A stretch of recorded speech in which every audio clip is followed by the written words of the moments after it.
today is the day of the Film Wreckers in Atlantic City. I originally wanted to be in the competition, but I missed the registration time by a day. Don't want to go because I didn't think that in a million years that I would be able to go to any of them, because I thought that I was going to be in Taiwan. So yeah, I figured that it's so close to my house, I should just go.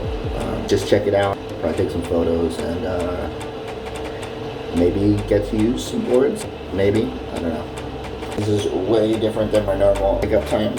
Yeah, I did cold shower. I'm gonna start drinking a lot of caffeine now.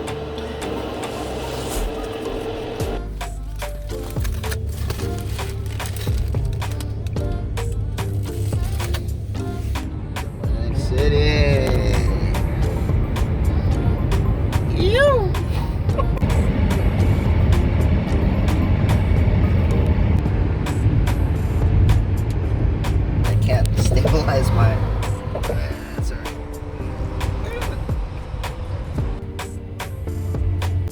Garage cellars.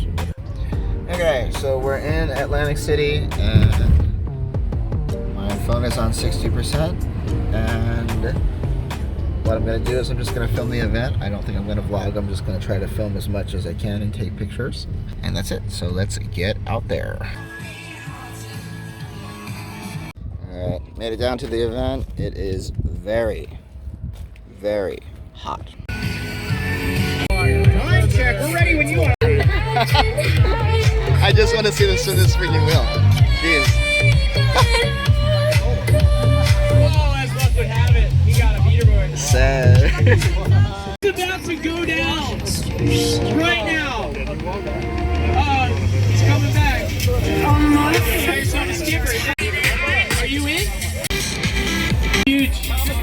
Let's turn it up. Cardiff style. Oh, and it's a beater board. No, it's a beater.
And a gift card.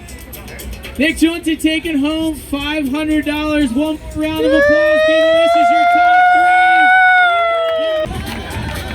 3. Before that, Sean Taylor had it in the bag. All right, thank you everyone for coming out. This has been Film Wreckers, Atlantic City. We'll see you in Virginia Beach.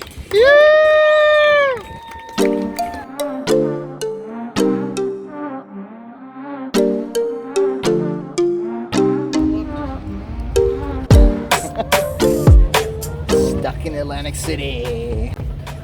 What a crazy day.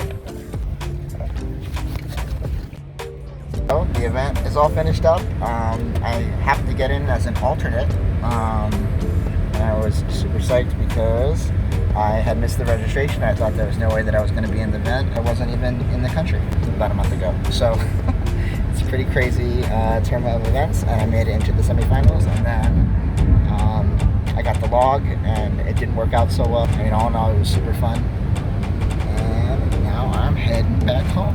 So I got a lot of photos. I'm not sure if they turned out good or not, but I'll be putting them on.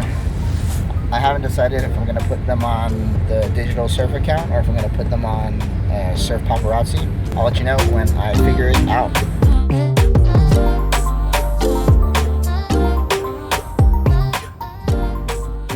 Alright, so I made it back. I am hydrating with my lemon water. Tired and dehydrated. I switched my sleep hour like 6 hours just to wake up in time for the event, because I haven't been able to sleep at night recently. It's such a trip, like, to think that this time last year I was in Taiwan. I was living in this place that I hated, this like industrial city. Night, like, it would be like the smog would come out and you couldn't even see anything clearly. I had a plan to be in Taiwan and I had a life there, and I was slowly realizing that, like, my health was declining, like I wasn't happy anymore. And I would watch these surf videos online, a bunch of different surf vlogs and, just surfing videos or whatever.